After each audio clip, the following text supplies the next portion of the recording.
వచనాన్ని మనందరము కలిసి ఒక్క మాటలాగా చదువుదామండి. 9వ వచనాన్ని మనందరము కలిసి ఒక్క మాటలాగా చదువుదాం.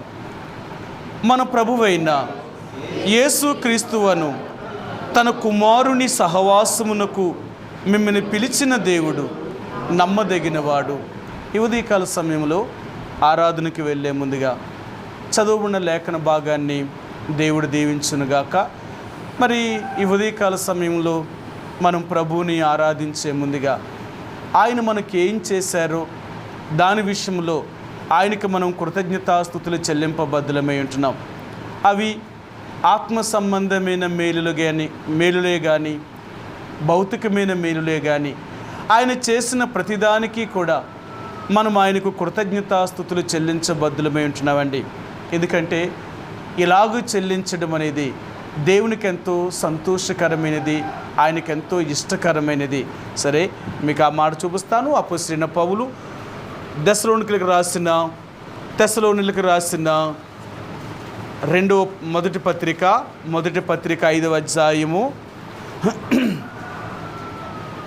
మొదటి తెస్సలోనికీయులకు రాసిన పత్రిక 5వ అధ్యాయము 16వ వచనమండి.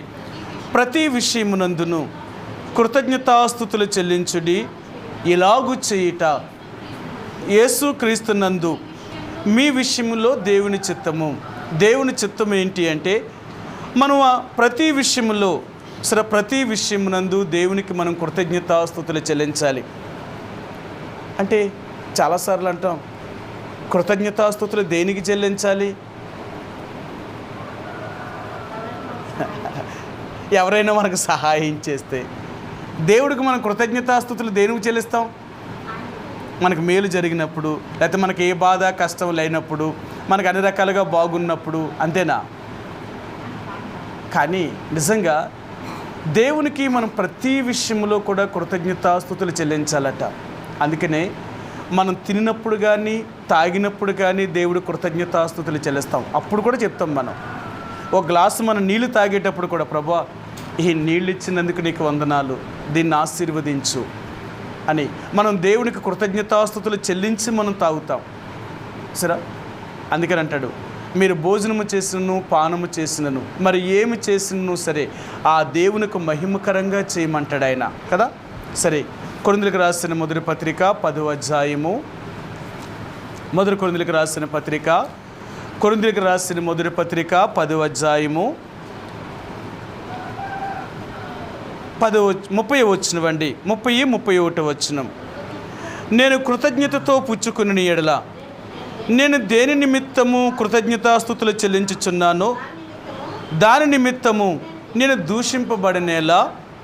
కాబట్టి మీరు భోజనము చేసినను పానము చేసినను మీరేమి చేసినను సమస్తమును దేవుని మహిమ కొరకే చేయుడి. సరే, మనం ఏది చేసినప్పటికీ కూడా దేవునికి మహిమకరంగా చేస్తాం. అందుకనే మనం తిన్నప్పుడు త్రాగినప్పుడు కూడా దేవునికి మనం కృతజ్ఞతాస్తుతులు చెల్లిస్తామండి. ఎక్కడికో వెళ్ళొస్తేనే కాదు, ఏదో మనకి ఆరోగ్యం ఇచ్చినందుకే కాదు, దేవుడు మనల్ని కాపాడినందుకే కాదు, మనం త్రాగినప్పుడు తిన్నప్పుడు కూడా దేవునికి మనం తప్పక కృతజ్ఞతాస్తుతులు చెల్లించబద్ధులమై ఉంటున్నాం. అందుకనే ప్రతిరోజు దేవుడికి మనం కృతజ్ఞతాస్తుతులు చెల్లిస్తూ ఉంటామండి. దావీదు అంటాడు, ప్రభువా దినమునకు 7 మార్లు నేను కృతజ్ఞతాస్తుతులు చెల్లించుచున్నాను అంటాడు. దినమునకు 7 మార్లు దేవుడికి కృతజ్ఞతాస్తుతులు చెల్లిస్తున్నాడంట. తన జీవితంలో దేవుడు చేసిన ప్రతి కార్యమునకు కూడా ఆయన ఎంతగానో దేవుడికి కృతజ్ఞతాస్తుతులు చెల్లిస్తూ ఆయన్ని ఆరాధించేవారిగా ఉంటున్నారు. కాబట్టి ఉదయకాల సమయంలో నీవు నేను కూడా ప్రభువుని ఆరాధించే ముందుగా, ఆయన్ని ఆరాధించే ముందు ఆయన చేసిన మేలులకై మనం ఆయనకు కృతజ్ఞతాస్తుతులు చెల్లించవలసిన వారికి ఉంటున్నాం. అందుకని మనం చదివిన ఈ కొరింథీయులకు రాసిన మొదటి పత్రిక 1వ అధ్యాయము 9వ వచనంలో ఆయన ఈ మాటను ఆయన జ్ఞాపకం చేశారు. ఏంటి అంటే ఇక్కడ ఒక మాట ఆయన ఏం చెప్తున్నాడు అంటే, మిమ్మల్ని పిలిచిన దేవుడు నమ్మదగినవాడు. మనల్ని పిలిచిన దేవుడు నమ్మదగినవాడు. అంటే నమ్మకత్వము అనేది దేంట్లో చూపించాలా? మన నమ్మకస్తులు అని దేంట్లో చూపించాలా? క్రియల్లో చూపించాలా? ఇంకా మనం నమ్మకస్తులమని ఎలా రుజువు చేస్తాం? చూసారా, మన మాటలో నమ్మకత్వం ఉండాలా, మన క్రియల్లో నమ్మకత్వం ఉండాలా, మన అన్నిటిలో సరే నమ్మకత్వము అనేది మనం అన్నిటిలో నమ్మకత్వం ఉండాలా. అప్పుడే నమ్మదగిన మనుషుడు. ఒక దాంట్లో నమ్మకంగా ఉండి ఇంకో దాంట్లో నమ్మకంగా లేరనుకోండి, అని అంటారు వాళ్ళు సరైన వాళ్ళు కాదు, సరైన నమ్మకస్తులు కాదండి. ఎందుకంటే వాళ్ళు ఒక దాంట్లోనే నమ్మకంగా ఉంటారు, కానీ మరొక దాంట్లో వారు నమ్మకంగా ఉండలేరు. నమ్మకస్తులు అంటే అన్ని విషయాల్లో నమ్మకముగా ఉండాలా, అన్ని విషయాల్లో నమ్మకంగా ఉండాలా. ఈ రోజున దేవుడు నీ విషయంలో నా విషయంలో కూడా ఆయన ఎంత నమ్మదగిన దేవుడో ఈరోజు రుజువు చేయాలనుకుంటున్నాడు ఆయన. అంటే ఆయన ఇంతకాలం మనం రుజువు చేసుకుంటూనే వచ్చాడు. ఏ ఏ విషయాల్లో ఆయన మన ఎడలో నమ్మకత్వాన్ని చూపించాడో దానికి మనం ఆయనకు కృతజ్ఞతాస్తుతులు చెల్లించబద్దులమే అంటున్నాం. కాబట్టి ఈ రోజున దేవాతి దేవుడైన యేసు ప్రభువారు నీ పట్ల కానీ నా పట్ల కానీ ఆయన ఎంత నమ్మకస్తుడిగా ఉన్నాడో, ఎంత నమ్మకమైన దేవుడిగా ఉన్నాడో దానికి మనం ఆయనకు కృతజ్ఞతాస్తుతులు చెల్లించాలా. మనమెవరము, ఆయన ఎవరు? సరే, మీకు ఆ మాట చూపిస్తాను. అపొస్తలుడైన పౌలు తిమోతికి రాసిన 2వ పత్రిక 2వ అధ్యాయము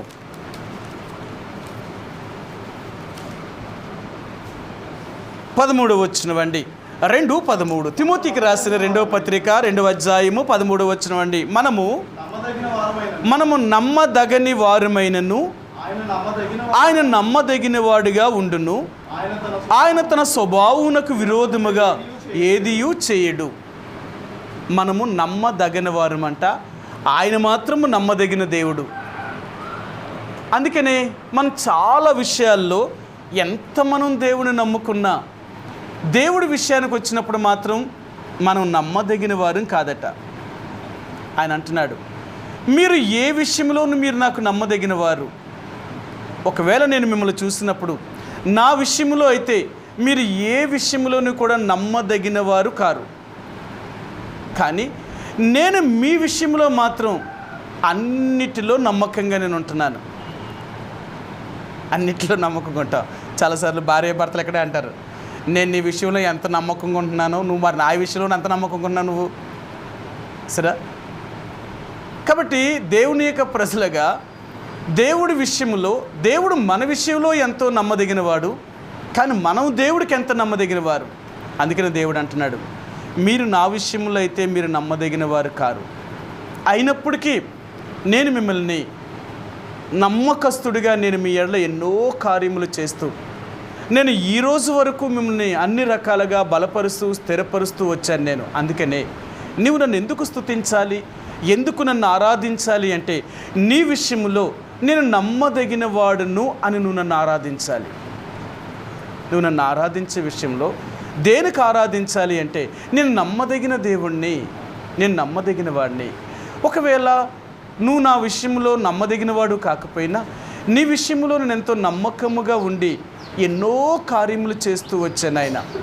ఒకసారి మన జీవితంలో మనం ఆలోచిస్తే దేవుడు మన ఈ విషయంలో ఎంత నమ్మదగిన వాడుగా ఏమేమి కార్యాలు చేశాడు, ఆయన ఏం చేశాడో ఒక్కసారి మనం ఆలోచించగలిగితే ఆయన చేసిన కార్యములన్నీ మనకు అర్థమవుతాయండి. కొన్నిసార్లు సమస్య వచ్చినప్పుడు, మనకి ఏదైనా కష్టం వచ్చినప్పుడు దేవుడు చేసిన కార్యాలను మర్చిపోతాం. ఆపద వచ్చినప్పుడు, సమస్యలు వచ్చినప్పుడు మనం ఏం చేస్తామంటే ఆ సమస్య ఆ కష్టాన్ని బట్టి మనం ఎంతో కలవరపడుతూ ఉంటాం. కానీ ఇంతకంటే ముందు ఎన్నో సమస్యలు కష్టాలు వచ్చినప్పుడు మన దేవుడు మనకు సహాయం చేశాడు కదా, మరి ఇంకెందుకు మనకు ఆ సమస్య. అయినప్పటికీ కూడా మన జీవితంలో ఈ కలవరం అనేది పోదు. సరే, చూపిస్తాను మీకు.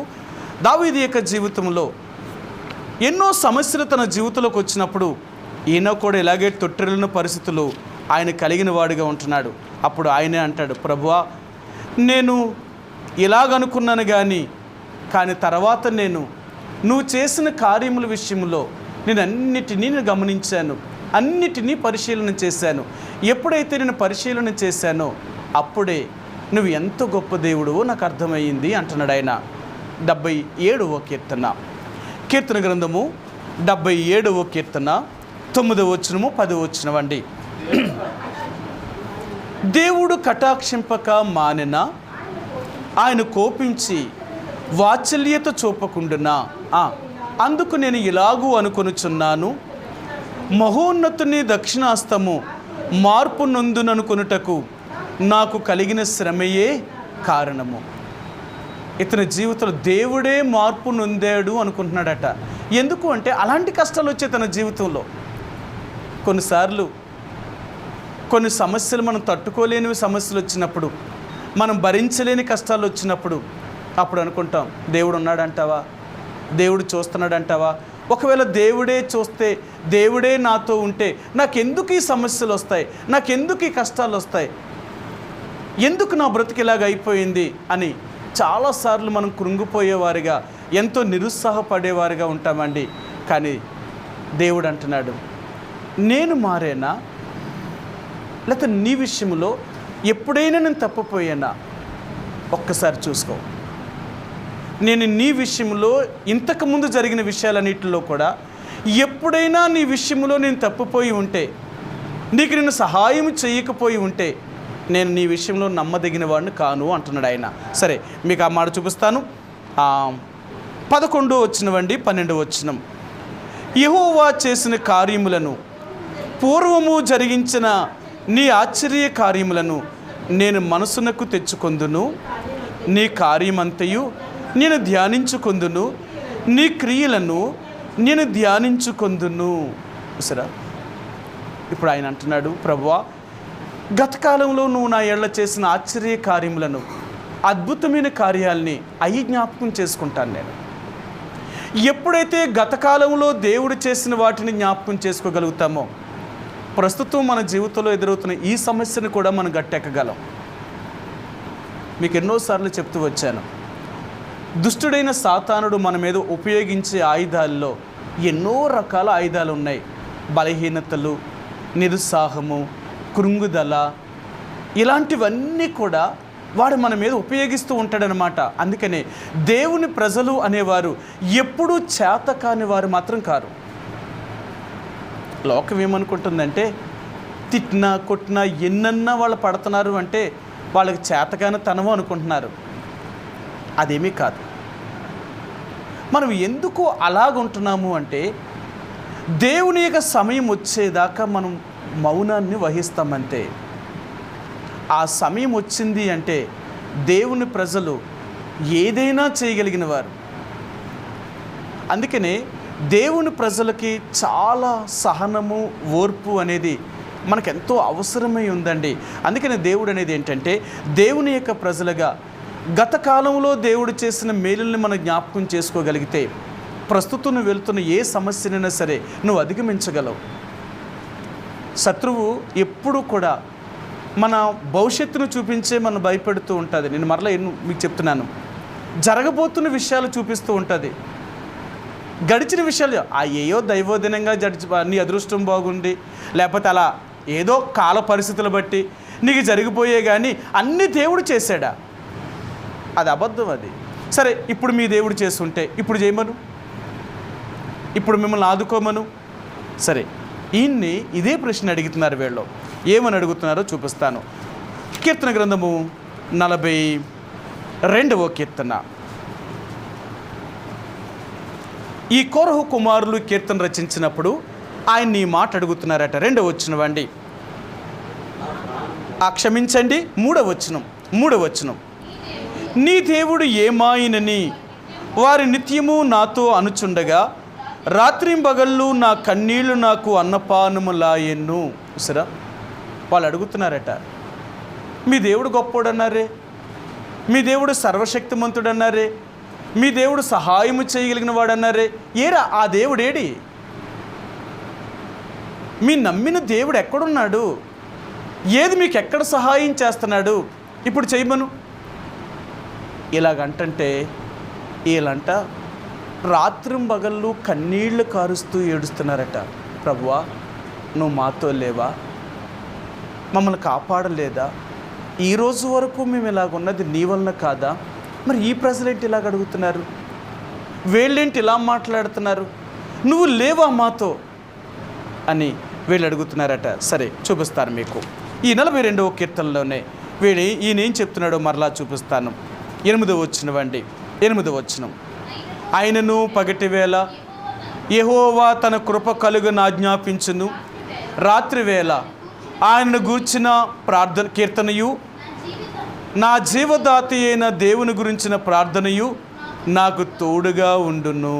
సరే, ఈ 9వ వచనం. కావున నీవేళ నన్ను మరిచి ఉన్నావు, శత్రు బాధ చేత నేను దుఃఖాక్రాంతుడినై సంచరించవలసి వచ్చినేమి అని నా ఆశ్రయదుర్గమైన నా దేవునితో నేను మనవి చేయుచున్నాను.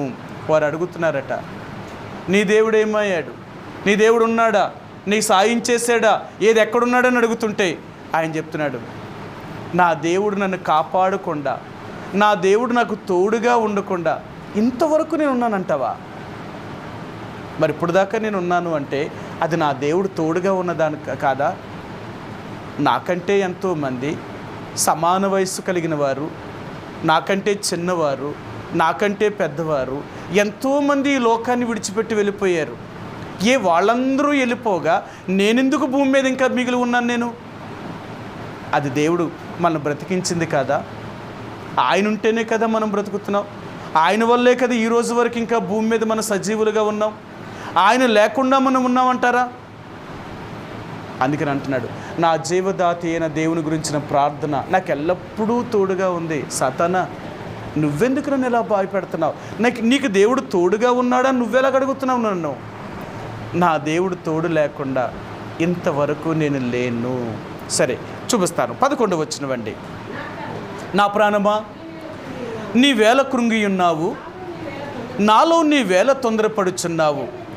దేవుని యందు నిరీక్షణ ఉంచుము, ఆయనే నా రక్షణకర్త, నా దేవుడు, ఇంకనూ నేను ఆయనను స్తుతించెదను. ఆయన చెప్తున్నాడు, ఆయన నా ప్రాణమా నువ్వెందుకు కలవరపడుతున్నావు? ఆ దేవుడే నీకు నిరీక్షణ, ఆ దేవుడే నీకు ఆధారము. నువ్వు కృంగిపోవలసిన అవసరం ఏమీ లేదు. ఆ దేవుని నువ్వు స్తుతించు. ప్రియ సహోదరుడా, మన జీవితంలో ఎదురవుతున్న ప్రతి సమస్యలలో కూడా కలవరపడకు, నిరుత్సాహపడకు. గత కాలంలో ఇంతకంటే ఎక్కువ వచ్చిన వాటిని, ఇంతకంటే భయంకరమైన పరిస్థితుల్ని మనం ఎదుర్కొని దాటొచ్చాం కదా. మరి ఇది పెద్ద సమస్య ఉంది, వస్తాయి. మనం భూమి మీద బ్రతికినంత కాలము ఈ సమస్యలు, ఈ శోధనలు, ఈ పరీక్షలు మనం ఎదుర్కోవలసినదే. వీటన్నిటినీ ఎదుర్కొంటూ వెళ్తున్నప్పుడు దేవుడు చెప్పేదేంటో తెలుసా?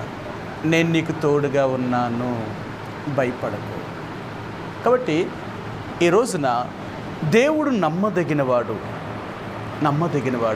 సరే, మీకు చూపిస్తాను ఏ విషయాల్లో దేవుడు మన ఎడల నమ్మకంగా ఉన్నాడు.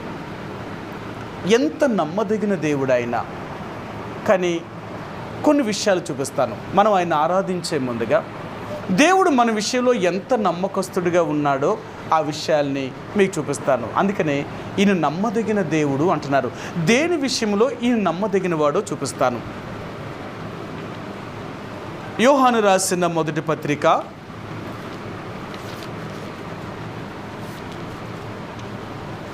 1వ అధ్యాయము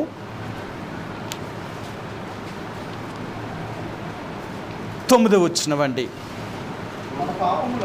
మన పాపములను మనము ఒప్పుకొనిన ఎడల ఆయన నమ్మదగిన వాడును నీతిమంతుడును గనుక ఆయన మన పాపములను క్షమించి సమస్త దుర్నీతి నుండి మనలను పవిత్రులుగా చేయును.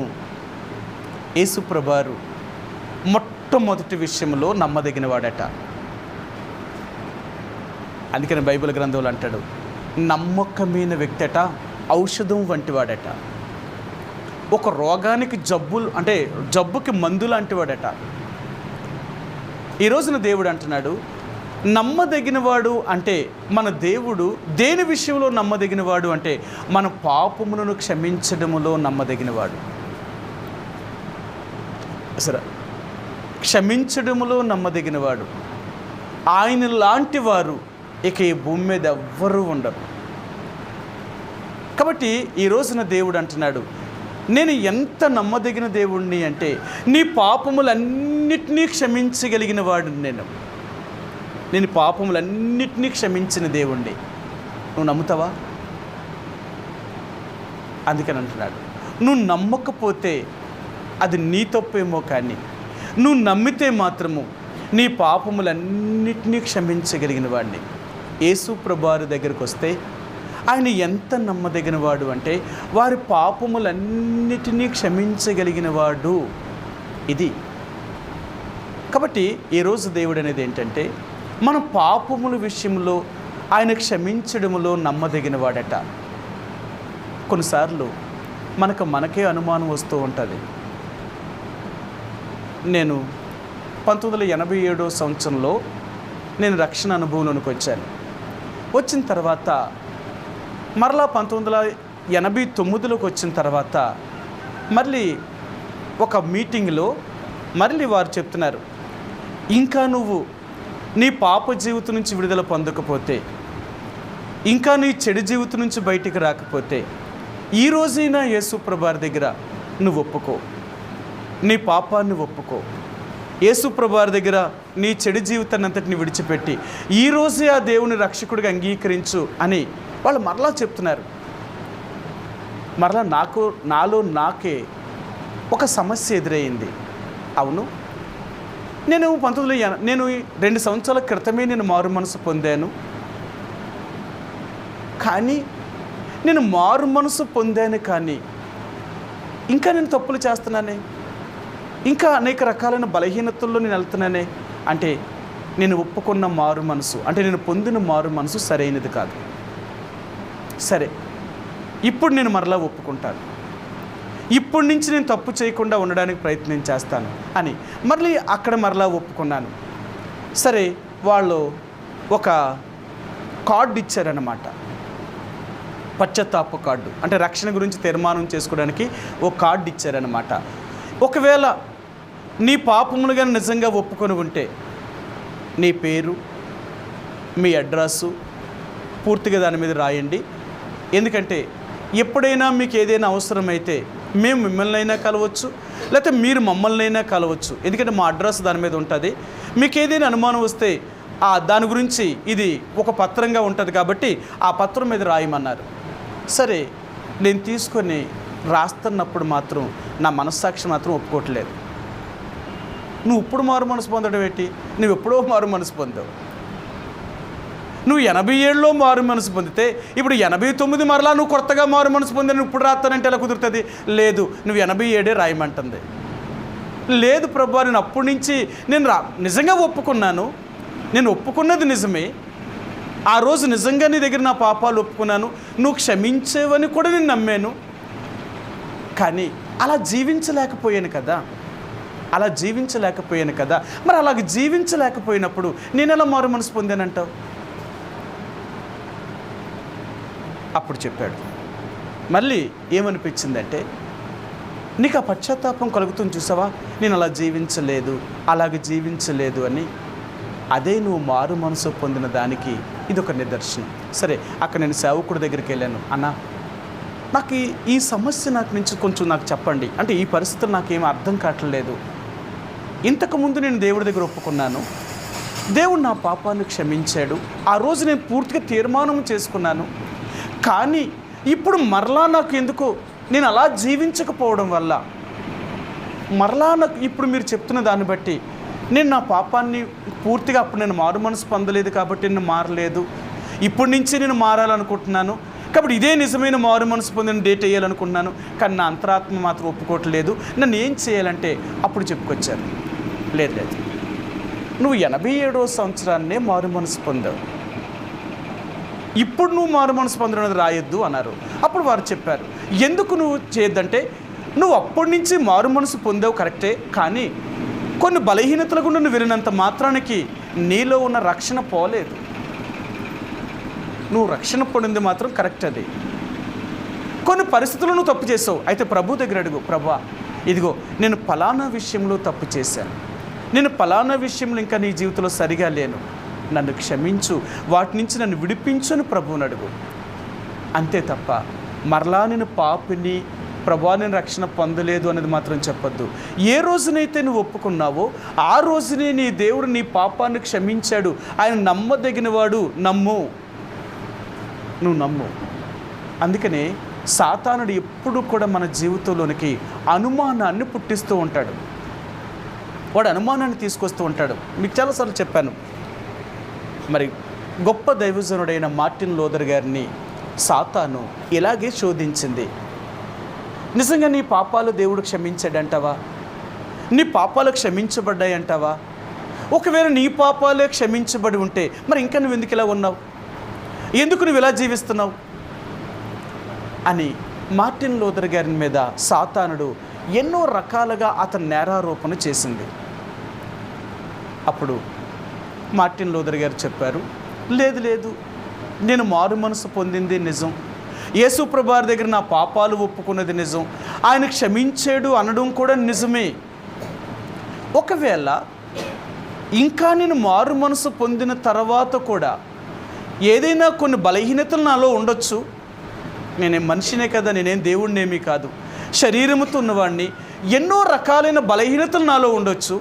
కానీ వాటిని నేను కడుగుకొని శుద్ధి చేసుకోవడానికి నేను ప్రతిరోజు ప్రయత్నం చేస్తూనే ఉన్నాను.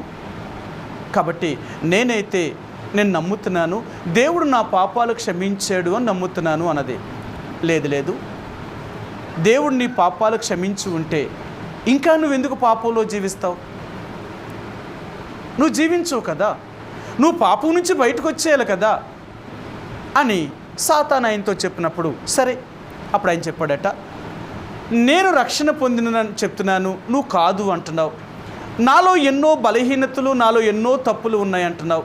సరే, ఆ తప్పులన్నీ కూడా, నేను చేసిన పాపాలన్నింటినీ కూడా ఈ గోళ్ల మీద రాయి అని చెప్పినప్పుడు సాతానుడు గోళ్ల మీద రాశాడట.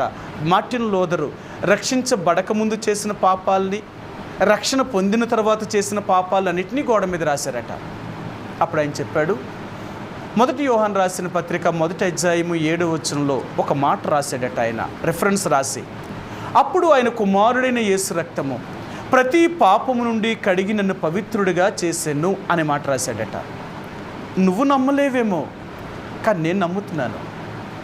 ఈ పాపములన్నిటినీ, అంటే నువ్వు చూపించిన ప్రతి పాపాన్ని కూడా యేసు ప్రభువారి యొక్క రక్తములో నేను కడుక్కుంటున్నాను, ప్రభు దగ్గర ఒప్పుకున్నాను, యేసు యొక్క రక్తం నన్ను కడిగి శుద్ధీకరించింది, ఇదే దానికి సాక్ష్యము. 1 యోహాను 1:7 వేసాడట. సాతానికి మాట్లాడలేదు. ఎందుకంటే రక్షించబడిన తర్వాత కూడా ఎన్నోసార్లు మనలో మనకే అనుమానం, నేను రక్షణ పొందానంటావా? నిజంగా నేను దేవుని బిడ్డనయ్యానంటావా? మరి నేను దేవుని బిడ్డనయ్యి ఉంటే, నేను పాపాలు ఒప్పుకొని క్షమింపును పొంది ఉంటే మళ్ళీ ఇప్పుడు ఎందుకు ఇలాగుంటాను నేను? ఇలాగెందుకు జీవిస్తాను నేను? ఇలాగెందుకు ఉంటాను నేను?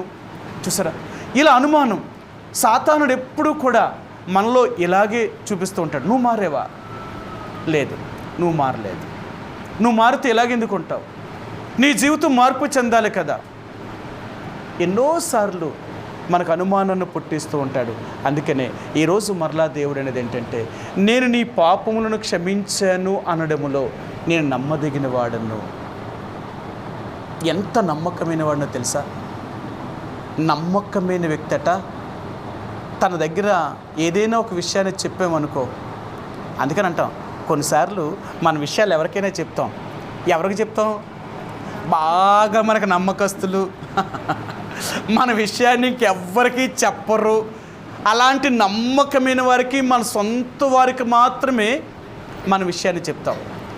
ఇంక మన విషయాన్ని వాళ్ళు చెప్పామనుకో, వాళ్ళు ఏం చేయరు, మళ్ళీ ఇంకెవరికి చెప్పరు, పబ్లిక్ చేయరు దాన్ని.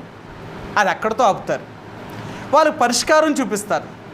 సరే, జరిగిపోయింది, దాన్ని అక్కడితో ఆపే. సరే, ఎలాగుండు ఇక్కడి నుంచి అని, ఇంక నువ్వు భయపడొద్దు, నేను నీకు ఉన్నాను కదా అని ధైర్యం చెప్పి ఆ విషయాన్ని ఇంక అక్కడితో ఆపుతారు. సరే, ఒక మంచి స్నేహితుడు, నమ్మకమైన వాడైతే ఆ రహస్యాన్ని దాచిపెట్టి ఇంకెప్పటికీ గుర్తు చేయడట. కొంతమంది ఎలా ఉంటారో తెలుసా? మాట వస్తే గతాన్ని మాత్రం తవ్వుతూ ఉంటారట. నువ్వు అలా లేవు అప్పుడు, నువ్వు అలా చేయలేదా, అప్పుడు నువ్వే కదా చెప్పావు, నువ్వే కదా మేము చూసాం అని ఇలా చెప్తూ ఉంటారు వాళ్ళు. సరే, అందుకని మాటి మాటికి జరిగిన దానిని ఎత్తేవాడట మిత్రభేదంను కలగ చేస్తాడట, నమ్మకత్వాన్ని కోల్పోయేలాగా చేస్తాడట. అర్థమైందా? జరిగిన దాన్ని మాటి మాటికి ఎత్తు చూపించడం అనేది ఏంటంటే వాళ్ళు ఎప్పటికీ కలిసి ఉండలేరు. ఇంకా కలిసి ఉండాలి అంటే జరిగిన దాన్ని మర్చిపోవాలా.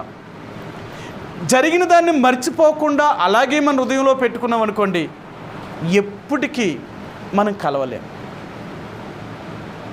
అందుకని దేవుడు అంటున్నాడు, ఇక్కడ ఏం చెప్తున్నాడంటే దేవుడికి మనకి ఉన్న ఈ విరోధ భావాన్ని, మన పాపములన్నిటినీ ఆయన దగ్గర ఒప్పుకున్నప్పుడు, యేసు ప్రభువారికి అది వరకు మనం చేసిన పాపములన్నిటినీ ఆ దేవుడి దగ్గర మనం వచ్చి క్షమాపణ అడిగినప్పుడు ఆ దేవుడు క్షమించాడండి. ఎలా క్షమించాడో తెలుసా? 2 విషయాలు మీకు చూపిస్తాను. ఇక్కడ యేసు ప్రభువారు మన పాపములను క్షమించాడు అనడంలో ఆయన ఎంత నమ్మదగినవాడు అంటే మన పాపములను ఎప్పటికీ జ్ఞాపకం చేసుకోడట. 103వ కీర్తన గ్రంథము 103వ కీర్తన 12వ వచనం అండి. 103వ కీర్తన 12వ వచనం.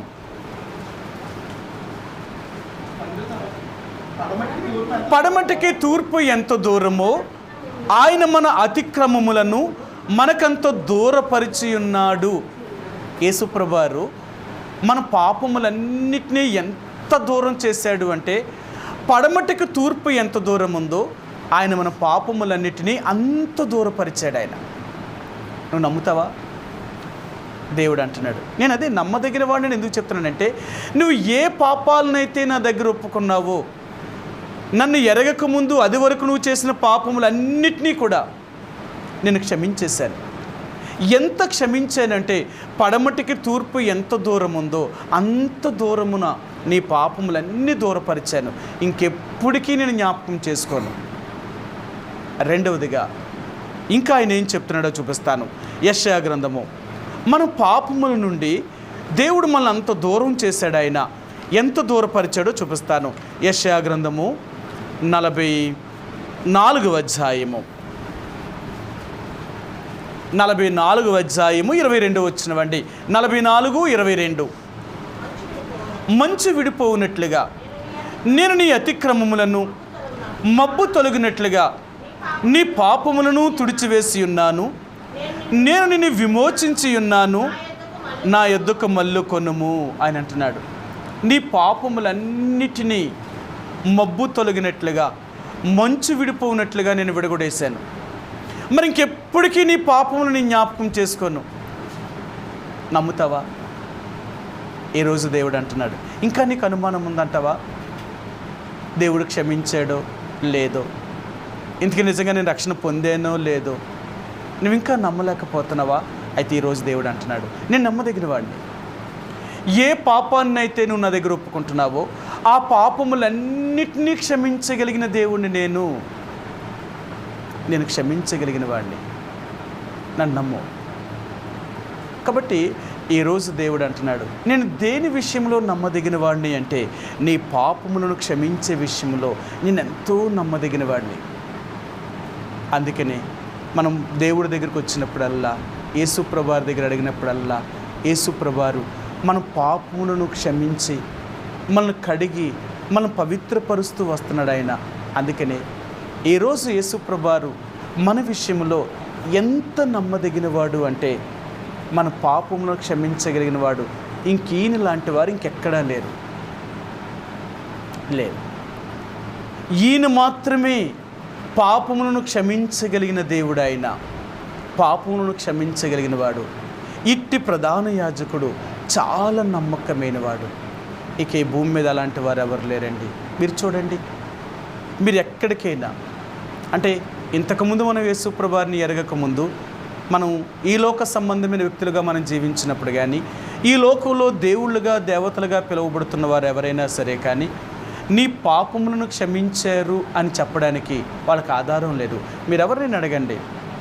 నేను చాలాసార్లు సువార్త చేయడానికి వెళ్ళేటప్పుడు వాళ్ళు చెప్పేవారు, నేను అడిగేవాడిని, ఒక మాట అడిగేవాడిని, అమ్మా లేకపోతే అయ్యా, నిజంగా మీరు ఎంత దైవభక్తితో మీ దేవుణ్ణి పూజిస్తున్నారని చెప్తున్నారు కదా, ఇంత నిష్టగా మీరు ఉంటున్నారని చెప్తున్నారు కదా, నేను అడిగేదానికి ఒక్కదాన్ని మీరు సమాధానం చెప్పండి. అయితే నిజంగా మీ దేవుడు మీ పాపాలు క్షమించాడంటారా? అలా ఏం చెప్పారు తెలుసా? ఆ క్షమాపణ, మా పాపాలు క్షమిస్తాడనే కదండి ఆ దేవుని పూజిస్తున్నాం మేము. ఆ దేవుని మేము ఎందుకు పూజిస్తున్నామంటే ఆయన క్షమిస్తాడు అని మేము నమ్మి అలా పూజిస్తూనే వెళ్తున్నాం. ప్రతిరోజు దేవుడిని అలాగా ఎందుకు పూజ చేస్తున్నామంటే ఎన్నో తప్పులు చేస్తున్నాం, ఎన్నో పాపాలు చేస్తున్నాం, మమ్మల్ని క్షమించు భగవంతుడని ప్రతిరోజు మేము ఆయన ప్రార్థన చేసుకుంటున్నాం, పూజ చేస్తున్నాం. రెండవదిగా ప్రతి సంవత్సరానికి 2-3 సార్లు పండగలు చేస్తున్నాం మా దేవుళ్ళకి. ఇవన్నీ ఎందుకు చేస్తున్నాము అంటే మా పాపములను నుండి పరిహరిస్తారనే మా నమ్మకం. నేను అన్నాను, సరే మీరు ఇంత చేస్తున్నారు, క్షమించాడు అని మీరు నిజంగా చెప్పగలరా? అది మాకెలా తెలుస్తుందండి? దేవుడేమైనా చెప్తాడంటారా? ఇప్పుడు దేవుడు నీ పాపాలు క్షమించాను అని చెప్పుంటే నేను నమ్ముతాను. మరి ఆయన చెప్పలేనప్పుడు ఎలా నమ్ముతాను? అప్పుడు నేను అన్నాను, మీ దేవుడు చెప్పలేదు అంటున్నారు అంటే మీ దేవుడు మాట్లాడలేడంటారా? మీ దేవుడు మాట్లాడలేరు, నిజమే. అది మీకు ఆ నమ్మకం లేదు కదా, మీకు ఆ నమ్మకం లేదు కదా. మీ దేవుడు మాట్లాడలేడని తిరిగి మీరు అడిగిన దానికి సమాధానం చెప్పలేడనే కదా మీరు చెప్తున్నారు. క్షమించాడో లేదో అని మీరు చెప్తున్నారు. కానీ మేము అలా కాదు. సరే, మీకు ఆ మాట చూపిస్తాను. 115వ కీర్తన గ్రంథము 115వ కీర్తన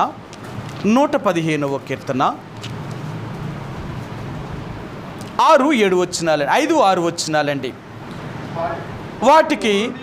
వాటికి నోరుండియు పలుకవు, కన్నులుండియు చూడవు, చెవియుండియు వినవు, ముక్కులుండియు వాసన చూడవు, చేతులుండియు ముట్టుకొనవు, పాదములుండియు నడువవు, గొంతుకతో మాట్లాడవు, వాటిని చేయువారు, వాటి యందు నమ్మికుంచు వారందరూ.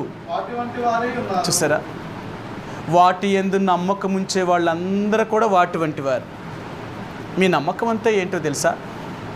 ఒక బొమ్మను చేసి దాని ఎదుట మీరు పూజ చేస్తున్నారే, అది తిరిగి మీకు సమాధానం చెప్పలేని పరిస్థితిలో ఉంటుంది. అలాంటి దాన్ని మీరు పూజిస్తే మీకు నమ్మకం ఎలాగుంటుంది మీ పాపాలు క్షమించబడతాయని? నేను చెప్తాను. నేను నమ్మిన దేవుడు ఎవరు అంటే మాట్లాడే దేవుడు. మేము అడిగే ప్రతిదానికి సమాధానం చెప్పగలిగిన దేవుడు. అందుకనే నేను నా జీవితాన్ని నా ప్రభు దగ్గర ఒప్పుకున్నప్పుడు నా ప్రభు నా పాపాన్ని క్షమించాను అని చెప్పాడు నాతో దేవుడు. అదండి నా నమ్మకం. నా నమ్మకం ఏంటో తెలుసా? మా దేవుడు నా పాపములను క్షమించగలిగిన వాడని నమ్ముతున్నాను. ఆయన నాతో చెప్పాడు, నీ పాపాలు క్షమించనని చెప్తున్నాడు. అందుకనే యేసు ప్రభువారిలో ఉన్న గొప్ప లక్షణం ఏంటంటే ఆయన క్షమించగలిగిన నమ్మదగిన దేవుడు, మాట్లాడగలిగిన దేవుడు. నీకేదైనా కష్టం వచ్చినప్పుడు, ఏదైనా బాధ వచ్చినప్పుడు, ఏదైనా సమస్య వచ్చినప్పుడు ఆయన దగ్గరికి వచ్చి, ప్రభువా నాకు ఈ సమస్య నుండి విడుదల పొందడానికి నాతో నువ్వు మాట్లాడు అంటే ఆయన నీతో మాట్లాడతాడు. ఆయన మాట్లాడే దేవుడు ఆయన. అందుకని అంటాడు, ఆ వాక్యమైన దేవుడు ఆయన దగ్గరికి వచ్చినప్పుడల్లా నీతో మాట్లాడుతూ ఉంటాడు. ఆయన ఈరోజు దేవుడు అంటున్నాడు, నేను నమ్మదగిన వాడును. దేని విషయంలో నమ్మదగిన వాడినో తెలుసా? నీ పాపములను క్షమించాను అనే విషయంలో నేను నమ్మదగిన వాడిని. నన్ను నమ్ము. నీ పాపములన్నిటినీ క్షమించాను, ఇంకెప్పుడు నీకు అనుమానం రాకూడదు. కొన్నిసార్లు మనకే అనిపిస్తుంది, నేను చచ్చిపోతే పరలోకం వెళ్తానంటావా? నేను చచ్చిపోతే పరలోకం వెళ్తానంటావా? ఎందుకు వచ్చింది ఈ అనుమానం? ఈ మాట ఎందుకు వచ్చిందో తెలుసా? మనం చేసే పాపాలను బట్టి మనకు భయం. అది నిజంగా నువ్వు నీ పాపాన్నే ఒప్పుకొని నీ పాప జీవితాన్ని విడిచిపెట్టినప్పుడు నువ్వు చనిపోతే ఎక్కడికి వెళ్తావు? దేవుడి దగ్గరికి వెళ్ళవా? ఆ నమ్మకం నీకు లేకపోతే ఇంకే దేవుడు నమ్మదగిన వాడు ఎలాగవుతాడు నీకు? ఒకసారి నేను మండపేట బస్ స్టాండ్లో నిలబడి ఉన్నాను అనమాట, బస్ కోసం. ఒక నమ్మగారు ఆమె వచ్చింది, నా బ్యాగ్ను చూసి అడిగింది అనమాట. పాస్టర్ గారా అని అడిగింది. నేను చెప్పాను, అమ్మా మేము పాస్టర్ గారు అనిపించుకునేంత అర్హత మాకేమీ లేదు, కానీ నేను ఒక దేవుని సేవకుణ్ణి, దేవుడు పని మాత్రమే చేస్తాను. నేను ఎక్కడుంటారు? పలానా దగ్గర ఉంటాను నేను. అలాగా నేను దేవుడిని నమ్మానండి, నాది పలానా కపిలేశ్వరం, అక్కడ నేను నమ్మగా పనిచేస్తున్నాను, ఇది నా పరిస్థితి, నేను కూడా చిన్నప్పటి నుంచి దేవుడిని నమ్ముకున్నాను, ఇవన్నీ చెప్పారనమాట. ఆమె సాక్ష్యం చెప్పాను. అది ఆమె ఒక మాట అడిగింది, ఏమంటే, అయ్యా ఇప్పుడు జరగరానిది ఏదైనా జరిగి ఇప్పుడు రోడ్డు మీద నిలబడ్డాం, మనం అనుకోకుండా ఏదో మనల్ని వచ్చి గుద్దేసింది అనుకో, మనం చచ్చిపోయాం అనుకో, పరలోకం వెళ్తాను మీకు నమ్మకం ఉందా అని అడిగింది. నేను అన్నాను, నిజంగా నేను చెప్తున్నాను, ఇప్పుడు నన్ను ఏదైనా గుద్దేసి నేను చచ్చిపోతే నేను ప్రభువు దగ్గరికి వెళ్తానండి, అంత నమ్మకం నాకుంది, ఏం మీకు లేదా అని అడిగాను. లేదండి అని. మరి చిన్నప్పటి నుంచి గుడికి వెళ్తున్నారు, చిన్నప్పటి నుంచి యేసు ప్రభువారిని నమ్ముకున్నారు అంటున్నారు, మరి ఇప్పటికీ మీరు దేవుడే మా దేవుడే అని చెప్తున్నారు, మరి మీకెందుకు ఆ నమ్మకం లేదంటే, నా పాపాలు క్షమించబడితే కదండి నేను పరలోకం వెళ్తాను అంటే, మీ పాపాలే క్షమించబడలేదా? ఎక్కడండి బాబు, అలా పాపాలు చేసుకుంటానే పోతా ఉన్నాను, ఇంక నా పాపాలు ఎలా క్షమించబడ్డాయి?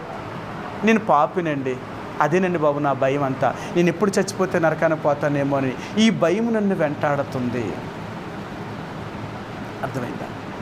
ఈ రోజైనా దేవుడు అంటున్నాడు, నన్ను నమ్ము, నీ పాపములన్నీ క్షమించగలిగిన వాడిని, ఎప్పుడు నన్ను అనుమానించొద్దు, నన్ను అనుమానించొద్దు. నువ్వు అనుమానించావా నీ పాపములు క్షమించబడలేదని, అది నీ మీద నీకు నేరారోపణ మోపుతూ ఉంటుంది.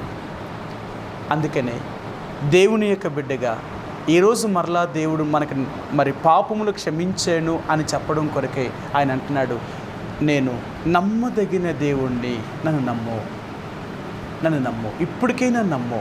ఏమన్నా తెలుసా? నీ పాపములన్నిటి నుంచి నేను దూరపరిచాను, నీ పాపములన్నిటినీ క్షమించాను, నిన్ను నిర్దోషిగా చేశాను, నీ పాపం నుండి విడుదల చేశాను, నన్ను నమ్ము. అందుకనే ఈరోజు నేను దేవుణ్ణి ఆరాధించే ముందుగా, ప్రభువా నిజమే, నా పాప విమోచకుడు నువ్వు, నా పాపము నుంచి విడిపించిన దేవుడు, నా పాపములన్నిటినీ క్షమించావు. నేను నమ్మదగిన వాడిని కాకపోయినా, నమ్మదగిన దాన్ని కాకపోయినా, నా విషయంలో నువ్వు నమ్మకమైన దేవుడిగా ఉండి, ఏ రోజునైతే నీ దగ్గరికి వచ్చి నా పాపాన్ని ఒప్పుకున్నానో, నన్ను ఒప్పుకున్న ప్రతి పాపాన్ని నువ్వు క్షమించిన దేవుడివి, నువ్వు క్షమించిన దేవుడివి.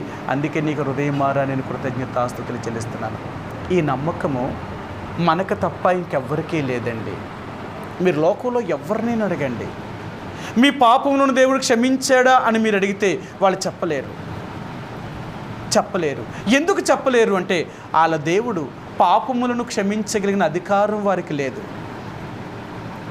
పాపాన్ని క్షమించాలి అంటే ఆ పాపములను క్షమించగలిగిన అధికారం అతను కలిగి ఉండాలా, లేకపోతే ఎలాగా? ఆ అధికారం ఉంటేనే చెల్లుతుంది, లేకపోతే చెల్లదు.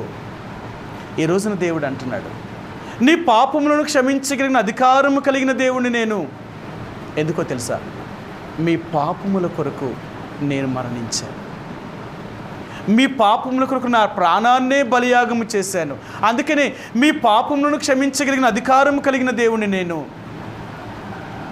ఈరోజు దేవుడు అన్నాడు, యేసు ప్రభువారిని నమ్మిన వాళ్ళందరికీ ఉన్న ధైర్యం ఏంటంటే, ఆయన నమ్మదగిన దేవుడు, నా పాపాన్ని క్షమించాడు, నేను ఏ రోజు ఈ లోకాన్ని విడిచిపెట్టినా నేను ప్రభువు దగ్గరికి వెళ్ళగలను అనే నమ్మకం కలిగిన వారు. ప్రియ సహోదరి సోదరుడా, ఈ రోజైనా దేవుడు అంటున్నాడు, ఇంకా నీకు ఆ నమ్మకం లేకపోతే ఈ రోజైనా దాన్ని స్థిరం చేసుకో, ఈ రోజైనా దాన్ని దృఢం చేసుకో. లేదు, నా పాపమును ఒప్పుకున్నాను, దేవుడు నా పాపాన్ని క్షమించాడు, నేను నమ్ముతున్నాను, ఆయన నమ్మదగిన దేవుడు అని నువ్వు ఈ రోజైనా నమ్మగలిగితే నీ పాపములన్నీ క్షమించగలదు. నువ్వు నమ్మితేనే అది జరుగుతుంది, నువ్వు నమ్మకపోతే జరగదు. అది నమ్మకపోతే జరగదు. నీ నమ్మకములో ఏమాత్రము అనుమానము రాకూడదు. యేసు ప్రభువారు ఓ గుడ్డివాడికి కళ్ళు తెరచడానికి ఆయన వాడిని తీసుకుని వెళ్ళాడు. ఆయన మార్కు సువార్త. ఈ గుడ్డివాడిని ఆయన బాగు చేసినప్పుడు ఈ గుడ్డివాడితో దేవుడు ఒక మాట చెప్పాడు. ఆయన 8వ అధ్యాయము, మార్కు సువార్త 8వ అధ్యాయము 23వ వచనమండి. 8:23. ఆయన గుడ్డివాని చెయ్యి పట్టుకొని ఊరి వెలుపలకు తోడుకొని పోయి వాని కన్నుల మీద ఉమ్ము వేసి వాని మీద చేతులుంచి, నీకేమైనా కనబడుచున్నవా అని వాని అడుగుగా వాడు కనులెత్తి, మనుషులు నాకు కనబడుచున్నారు, వారు చెట్లు వలె నుండి నడిచినట్లుగా నాకు కనబడుచున్నారనెను. ఇక్కడ చూడండి, యేసు ప్రభువారు ఈ గుడ్డివాడి చేయి పట్టుకున్నాడు, ఆయనే పట్టుకున్నాడు, ఊరి వెలుపల దాకా తీసుకుని వెళ్ళాడు. వెళ్ళి ఉమ్ము వేసి బురద చేసి ఆ మట్టిని తీసి వాడు కండ్ల మీద పెట్టి చూసారా, ఆయన ఉమ్ము వేసి వాని మీద చేతులుంచి ఆయన కన్నుల మీద ఉమ్ము వేసాడట, వాని చేతులు పట్టుకున్నాడట. ఇప్పుడు యేసుప్రభు వారు చెప్తున్నాడు, నీకేమైనా కనబడుతుందా అని అడుగుతున్నాడు. మీరు చాలామందిని చూడండి, ఈయన్ని ముట్టినట్లుగా అంటే ఇతన్ని బాగు చేసినట్లుగా ఎవరిని యేసుప్రభు అంత చేయలేదు. ఆయన ఎవరిని చేయలేదు. చాలామంది రోగస్తులు వచ్చారు, నువ్వు నా మాట చెప్పు నువ్వు బాగవుతావు గాక అన్నాడు, లేకపోతే అలా చెయ్యి వేసాడు, లేకపోతే మాట చెప్తే బాగైపోయారు. కానీ వీడికి అలా చేయలేదు యేసుప్రభు వారు. చేయి పట్టుకుని ఊరి వెలుపల తీసుకెళ్ళాడు, ఆయన కళ్ళ మీద ఉమ్ము వేసాడు, అతను చేతులు పట్టుకున్నాడు. ఇప్పుడు నీకు ఏం కనపడుతుందని అడిగాడు. ఇంత చేసినప్పటికీ కూడా వీడికి దృష్టి రాలేదట, కనబడతలేదు. ఇప్పుడు చెప్తున్నాడు, అయ్యా నేను చూస్తున్నాను కానీ మనుషులు చెట్ల వలె నడిచి వస్తున్నారు అని చెప్తున్నాడు. అంటే ఎందుకు ఇలా జరిగిందంటారు? ఇంతకుముందు ఎంతోమందిని గుడ్డివారిని బాగు చేశాడు, వాళ్ళకి ఒక్కసారే దృష్టి వచ్చేసింది, వాళ్ళు ఒక్కసారే బాగైపోయాడు. కానీ ఈ గుడ్డివాడికి మాత్రం 2 సార్లు చేయవలసి వచ్చింది. వీడికి ఆడు ఎంత అపనమ్మకస్తుడంటే అసలు నమ్మకమే లేదు. యేసుప్రభు వారిని ముట్టి వాడిని కళ్ళు తెరిచినప్పటికీ కూడా వీడిలో ఉన్న అల్ప విశ్వాసము, అనుమానము అనేది ఆడికి ఇంకా గురుడితనంలోనే ఉంచేసిందండి. ఈరోజు దేవుడు అంటున్నాడు, నీ అనుమానం కూడా అంతేనా? దేవుడు నీతో ఉన్నా, నీలో ఉన్నా, ఎన్నో అద్భుతాలు చేసినప్పటికీ కూడా ఇంకా నీకు అనుమానం పోలేదా దేవుడి మీద? ఆయన చేయగలడు అని ఇంకా నమ్మలేకపోతున్నావా? ఒకవేళ ఇంకా అలాగే ఉంటే నీ జీవితంలో దేవుని కార్యాన్ని చూడలేవు. దేవుని కార్యాన్ని చూడాలి అంటే నువ్వు నమ్మాలంతే. నమ్ముట నీ వలన ఎప్పుడైతే అవుతుందో అప్పుడే దేవుడు నీకు సమస్తమును చేయగలడు. ఆ నమ్మకంలోనే ఉంది. అందుకని ఈరోజు మరలా దేవుడు అంటున్నాడు, నేను నమ్మదగిన దేవుడిని, నన్ను నమ్ము. ఎందుకు నన్ను అనుమానిస్తున్నావు నువ్వు? ఎన్నిసార్లు దేవుడిని అనుమానిస్తామో. ఇది జరుగుతుంది అంటావా, ఇలాగ అవుతుంది అంటావా, ఇలాగ ఇస్తారవుతుంటావా, ఏంటి ఎప్పుడు ఇదేనా?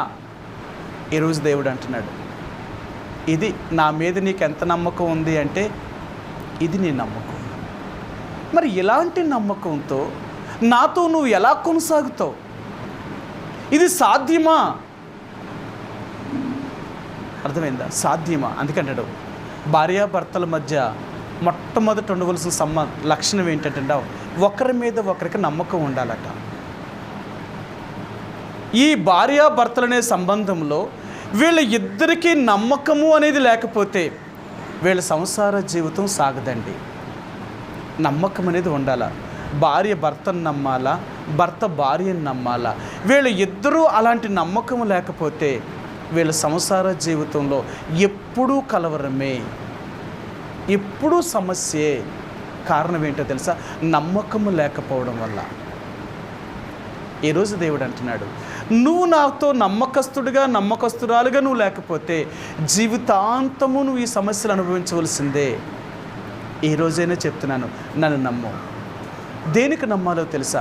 నీ పాపములన్నిటినీ క్షమించాను నమ్ము. నేను నమ్మదగిన వాడును, నీతిమంతుడును గనుక నీ పాపములన్నిటినీ క్షమించి నిన్ను పవిత్రుడిగా చేశాను, నిన్ను నిర్దోషిగా చేశాను, నన్ను నమ్ము అంటున్నాడు ఆయన. కాబట్టి ఈ రోజున మరలా యేసుప్రభు వారు నీకు నాకు జ్ఞాపకం చేసే మొదటి మాట ఏంటంటే, ఆయన మన పాపములను క్షమించగలిగిన దేవుడు ఇంకెవ్వరు లేరండి. ఈ భూమి మీద ఎవ్వరు కూడా పాపములను క్షమించగలిగిన అధికారము కలిగిన ఈ శక్తి ఇంక ఏ దేవతకి ఏ దేవుడికి కూడా లేరు. ఈయన ఒక్కడ మాత్రమే క్షమించగలిగిన వాడు. అందుకనే దేవుడు అంటాడు, నేను తప్ప వేరొక దేవుడే లేడు. ఈ లోకంలో ఉన్న వాళ్ళందరూ మేమందరూ ఒకటే అని చెప్తారు, కానీ ఈయన మాత్రం ఎప్పుడు అలా చెప్పడు. నేను ఒక్కడనే, నా తర్వాత కానీ నా ముందు కానీ ఇంక అలాంటి వారు లేరు, రారు. ఎందుకంటే ఈయన నమ్మదగిన దేవుడు. ఈ రోజున దేవుడు అంటున్నాడు, నీ పాపములను క్షమించగలగడంలో నమ్మదగిన దేవుణ్ణి. రెండవదిగా మన దేవుడు మనల్ని కాపాడడంలో లేక పోషించడంలో సంరక్షించడంలో చాలా నమ్మకమైన దేవుడు. ఏ రోజునైతే నువ్వు యేసుప్రభువుని నమ్మావో ఆ రోజు నుంచి ఆయన నీకు ఒక దాగుచోటు. నువ్వు ఆయన దగ్గరికి వెళితే ఆయన రెక్కల కింద నువ్వు సురక్షితంగా జీవిస్తావు. సరే, మీకు ఈ మాట చూపిస్తాను. కీర్తన 91వ కీర్తన మొదటి వచనమండి. కీర్తన గ్రంథము 91వ అధ్యాయము మొదటి వచనం. మహోన్నతిని చాటున నివసించువాడే, సర్వశక్తిని యొక్క నీడను విశ్రమించువాడు, ఆయనే నాకు ఆశ్రయము, నా కోట, నేను నమ్ముకును నా దేవుడని నేను యెహోవాను గూర్చి చెప్పుచున్నాను. ఆయన అంటున్నాడు, ఎవరైతే దేవుని దగ్గరికి వచ్చారో దేవుడి దగ్గర వారికి ఆశ్రయం కలుగుతుంది. మీకు చెప్తాను, ఇశ్రాయేలు జనాంగాన్ని దేవుడు ఐగుప్తులో నుంచి బయటికి తీసుకొచ్చాడు. ఐగుప్తులో నుంచి వారు బయటికి వచ్చినప్పుడే దేవుడు తానే తన గుడారాన్ని వారి మీద కప్పేశాడు. అవునా? పగలేమో ఆయన మేఘస్తంభముగా మారాడు, రాత్రి వేళేమో ఆయన అగ్నిస్తంభముగా వారితో ఉన్నాడు దేవుడు. సంఖ్యాకాండములు అంటాడు, దేవుడు తానే తన గుడారమును వారి మీద కప్పాడట. దేవుడు ఒక గుడారమును కప్పాడు. ఈ గుడారం ఎవరు అంటే ఆయనే. ఈ గుడారం ఆయనే. ఎప్పుడైతే ఇశ్రాయేలు ప్రజలు ఐగుప్తు నుంచి బయటికి వచ్చారో దేవుడు వీరిని కప్పేశాడు. ఎలా కప్పాడు?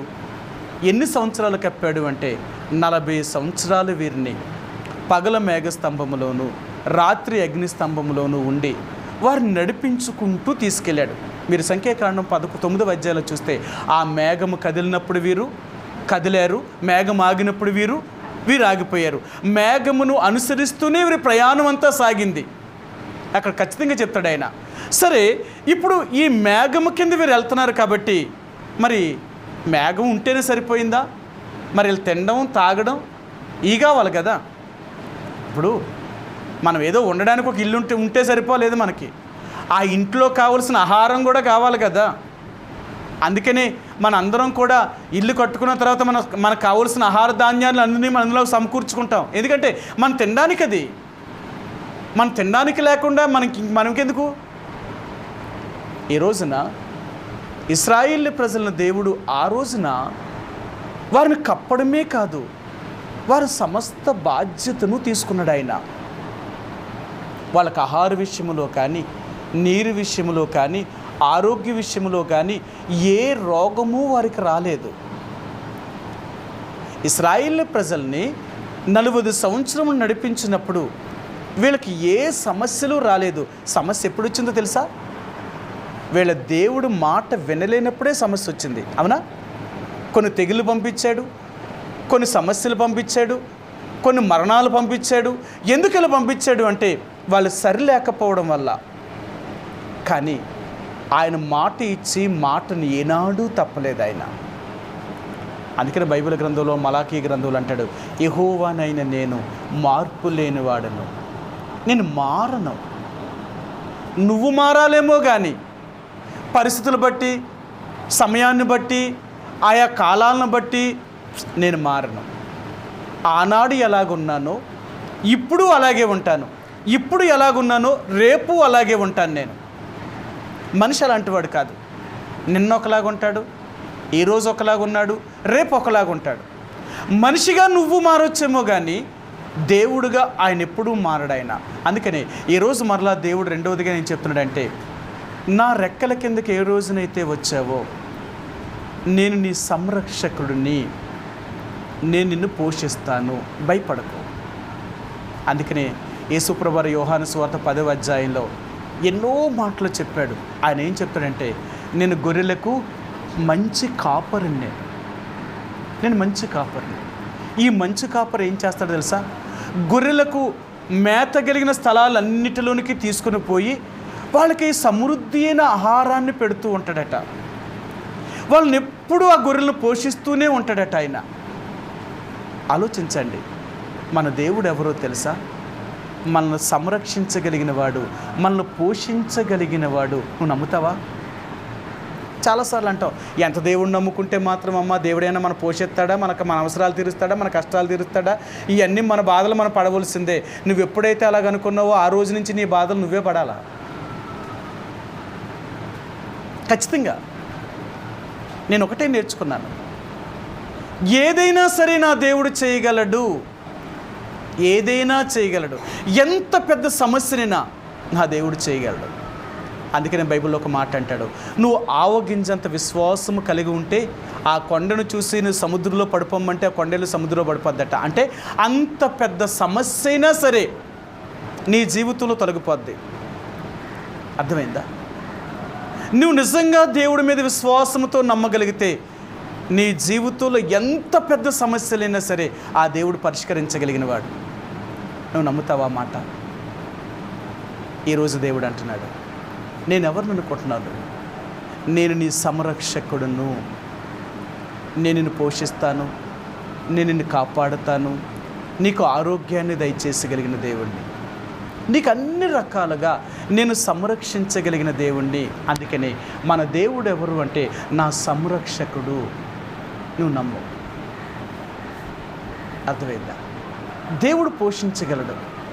యేసుప్రభువారు ఈ భూమి మీద ఉన్నప్పుడు ఆయన ఒక సముద్ర ప్రాంతానికి వెళ్ళినప్పుడు అనేక వేల మంది ఆయన దగ్గరికి వెళ్ళిపోయారు. ఆయన 3 రోజులు ఏకదాటిగా వాక్యం చెప్పినప్పుడు 3 రోజులు ఆయన వాక్యాన్ని విన్నారు. అప్పుడు యేసుప్రభువారు అయిపోయిన తర్వాత వీళ్ళందరూ తిరిగి వెళ్ళిపోయే సమయంలో యేసుప్రభువారు తన శిష్యుల్ని పిలిచి ఒక మాట అడిగాడు, మీరు వారికి ఆహారమును వడ్డించండి అని చెప్పాడు. అప్పుడు వాళ్ళు అన్నారు, అయ్యా ఇన్ని వేల మందికి మనం ఎక్కడి నుంచి తేగలం అంత ఆహారం? ఇది సాధ్యమా? ఒకవేళ ఇన్ని వేల డబ్బులు పట్టుకుని వెళ్ళి రొట్టెలైనా కొని తీసుకొద్దామంటే అన్ని రొట్టెలు కూడా ఇక్కడ దొరకవు. ఇన్ని వేల మందికి ఇన్ని రొట్టెలు ఒకేసారి దొరకడం అంటే ఎక్కడ సాధ్యం? ఇది అవ్వదు అని చెప్పారు. అప్పుడు యేసుప్రభు అన్నాడు, అయితే వారిని పచ్చిక మీద కూర్చోబెట్టండి అన్నాడు. పచ్చిక మీద వారు కూర్చోబెట్టినప్పుడు మన దగ్గర ఎన్ని రొట్టెలు ఉన్నాయి? అయ్యా 7 రొట్టెలు కొన్ని చేపలు ఉన్నాయి అన్నారు. అంతే. అయితే వాటిని తీసుకొని రండి. దేవుడు వాటిని విరిచి కృతజ్ఞతాస్తుతులు చెల్లించి విరిచి వడ్డించమన్నప్పుడు ఆ దినాన్ని 4,000 మంది ఇంచుమించు పురుషులే తిన్నారట, స్త్రీలు పిల్లలు కాకుండా. మన దేవుడు ఎవరో తెలుసా? లేమిలో సమృద్ధినివ్వగలిగిన దేవుడు, నీ సమస్యల్లో నుంచే పరిష్కారం చూపించగలిగిన దేవుడు. నువ్వు నమ్ము ఆయన్ని. నీ నమ్మదగిన దేవుడు అంటే దేనికి నమ్మదగిన వాడు? సరే, మీకు ఆ మాట చూపిస్తాను. కొరింథీయులకు రాసిన మొదటి పత్రిక 10వ అధ్యాయము. కొరింథీయులకు రాసిన మొదటి పత్రిక 10వ అధ్యాయము 13వ వచనం అండి. 10-13. సాధారణముగా మనుషులకు కలుగు శోధన తప్ప మరి ఏదియో మీకు సంభవింపలేదు. దేవుడు నమ్మదగినవాడు, మీరు సహింపగలిగిన దానికంటే ఎక్కువగా ఆయన మిమ్మల్ని శోధింపబడనీయడు. మన దేవుడు ఎవరట? నువ్వు ఎంత సహించగలుగుతావో అంత మాత్రమే నిన్ను పరీక్ష పెడతాడట, అంతకంటే ఎక్కువగా పెట్టడట. నువ్వు నమ్ముతావా? మనం అంటాం, ఎంత కష్టం వచ్చిందమ్మా, నేను తట్టుకోలేని బాధ అమ్మా, నేను తట్టుకోలేని సమస్య అమ్మా, ఇలాంటి ఆపదలైతే నేను ఎక్కడ బతకగలను నువ్వు అనుకుంటావు. దేవుడు అంటున్నాడు, లేదు లేదు, నువ్వు సహింపగలిగిన దానికంటే ఎక్కువగా నేను ఎప్పుడూ నిన్ను శోధించను, దాన్ని ఎప్పుడూ నీ మీదకి నేను పంపలేదు. నన్ను నమ్ముతావా? నేను నమ్మదగిన దేవుడు, నేను ఎప్పటికీ నమ్ము. నువ్వు మొయ్యలేని భారము కానీ, నువ్వు సహించలేని సమస్య కానీ ఏ రోజున నేను నీ మీద పెట్టను, ఏ రోజున నేను నీ మీద పెట్టను. నువ్వు ఎంత మొయ్యగలుగుతావో, నువ్వెంత భరించగలుగుతావో అంత మాత్రమే నీ మీద పెడతాను. అయినను దాన్ని సహించి తను తప్పించుకునే మార్గాన్ని కూడా నేనే కలగచేస్తాను. మళ్ళీ నేనే చెప్తున్నాను, సమస్యను నీ మీదకి తీసుకొచ్చిన దేవుణ్ణే, ఆ సమస్య నుంచి కూడా విడుదల చేయగలిగిన దేవుణ్ణి కూడా నేనే. నన్ను నమ్ము. అందుకని అంటాడు బైబిల్ గ్రంథంలో, అంటాడు ఆయనకి తెలియకుండా ఏది మన మీదకి రాదట, ఏది జరగదట. శత్రువు మనల్ని ఏదైనా మన మీద దాడి చెయ్యాలి అంటే, మన నష్టాన్ని కానీ నాశనాన్ని కానీ ఏదైనా ఒక సమస్యను మన జీవితంలోకి తీసుకు రావాలి అంటే ముందు దేవుడి దగ్గరికి వెళ్ళి అనుమతి తీసుకోవాలా. ప్రభా, నీ బిడ్డ దగ్గరికి నేను వెళ్ళి ఇలా శోధించాలనుకుంటున్నాను, దానికి అనుమతి నువ్వు కావాలంటే దేవుడు అనుమతిస్తేనే అది చేయగలదు, లేకపోతే చేయలేదు. సరే, ఒకవేళ దేవుడు సరే వెళ్ళు, నువ్వు నా బిడ్డను శోధించు, నువ్వు శోధించినప్పటికీ కూడా నా బిడ్డ అలాగే నీ మాట వినదు, నేను చెప్పినట్లుగానే జీవిస్తాడు అని కానీ ఒకవేళ దేవుడు చెప్పినప్పుడు శోధన పంపించినప్పుడు దేవుడు అంటాడు, నువ్వు తట్టుకో, నేనున్నాను కదా, నువ్వెందుకు ఊరికే బాధపడిపోతావు, నేను నీ వెనకాలే ఉన్నాను, ధైర్యంగా ఉండు, ఎంతవరకు తీసుకెళ్తుందో తీసుకెళ్ళు, వెళ్ళి నువ్వు వెళ్ళి అంతే. నువ్వెప్పుడూ కలవరపడద్దు, నువ్వెప్పుడు కూడా నీ సాయశక్తులతో నువ్వు బయటికి రావడానికి ప్రయత్నం చేయొద్దు. నీ సాయశక్తులతో నువ్వు బయటికి రావడానికి కానీ ప్రయత్నం చేసావా, సాతానుడు ఇంకా కిందకి తీసుకెళ్తాడు, నేను ఇంకా కిందకి తీసుకెళ్తాడు. లేదు, నువ్వు ఎంతగా దేవుడి మీద ఆధారపడతావా అంత పైకి వచ్చేస్తావు. అందుకనే ఈరోజు దేవుడు అంటున్నాడు, నీ అన్ని పరిస్థితుల్లో, నీ కష్టంలో కానీ, నీ బాధలో కానీ, నీ శ్రమల్లో కానీ, నీ ఆహార విషయంలో కానీ, నీ ఆరోగ్య విషయంలో కానీ, అన్నిటిలో నేను నమ్మదగిన దేవుణ్ణి, నన్ను నమ్మవు. నువ్వు సహింపగలిగిన దానికంటే ఎక్కువగా నిన్ను శోధించను. ఒకవేళ నువ్వు శోధించబడుతున్నప్పటికీ కూడా నేను దాన్ని తప్పించుకునే మార్గాన్ని చూపిస్తాను నేను. అక్కడ కూడా అన్నాడు కదా, ఆ మాట అన్నాడా లేదా? దేవుడు నమ్మదగినవాడు, మీరు సహింపగలిగిన దానికంటే ఆయన మిమ్మల్ని శోధింపబడనీయడు, అంతేకాదు సహింపగలుగుటకు ఆయన శోధనతో కూడా తప్పించుకుని మార్గమును కలుగజేయను. ఖచ్చితంగా చెప్పాడు ఆయన. మరి ఇంకెందుకు బాధ? మనం నమ్మవండి. మన జీవితంలో ఉన్న మొదటి పరిస్థితి ఏంటంటే, ఎన్ని వచ్చినప్పుడు కూడా నమ్మం దేవుని. ఎలా మనం బయటకు వస్తాం? ఇదంటారు కదా, గాల్లో దీపం పెట్టి దేవుడా దేవుడా అంటే దీపం మారిపోకుండా ఉంటుందా అంటారు. లోకం ఎలాగుంటుందో తెలుసా? మనం దేవుడా దేవుడా అంటూ ఉంటే ఇదే దేవుడండి బాబు, గాల్లో దీపం పెట్టి దేవుడా దేవుడు అంటే దీపం మారిపోకుండా ఉంటుందా? దీపానికి ఏం కావాలా? అడ్డు కావాలా? నువ్వు చేతులైనా అడ్డు పెట్టు, లేక చిమ్మినైనా పెట్టు, దీపం మారిపోకుండా ఉండాలంటే. కానీ నువ్వు గాల్లో దీపం పెట్టి ఆరిపోకుండా ఉండమన్నా సరే దేవుడు చేయగలడట. నీ జీవితాన్ని దేవుడు ఆ రీతిగా కాపాడుతాడు. నమ్ముతావా? నువ్వు నమ్మలేవు. సరే, ఈరోజు దేవుడు అంటున్నాడు, నువ్వు రక్షించబడిన దగ్గర నుంచి ఈరోజు వరకు ఆలోచించు. ఆ పరిస్థితుల్లో ఎలాగున్నావు? నువ్వు నా దగ్గరికి వచ్చినప్పుడు ఎలాగున్నావు? ఇప్పుడు ఎలాగున్నావు? అవునా? బైబిల్లో దేవుని బిడ్డలందరినీ కూడా మొట్టమొదట దేవుడు వాళ్ళని తీసుకొచ్చేటప్పుడు ఎలాగున్నారట? ఇశ్రాయేలీలు ఐగుప్తులో నుంచి బయటకు వచ్చేటప్పుడు ఎలాగున్నారట? వీళ్ళు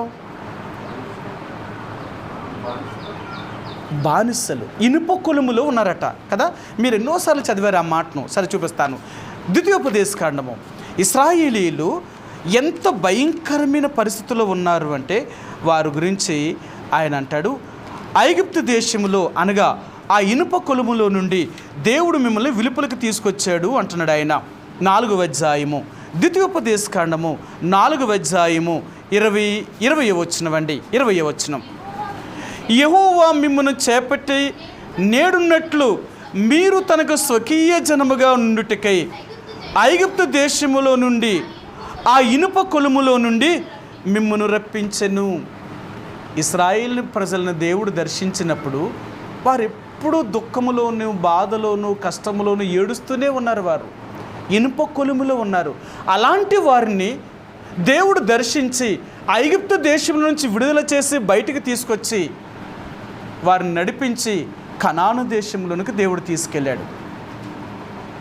వారిని తీసుకెళ్ళిన తర్వాత వారు ఎంత ధనవంతులైపోయారో తెలుసా? చాలా గొప్పవారు.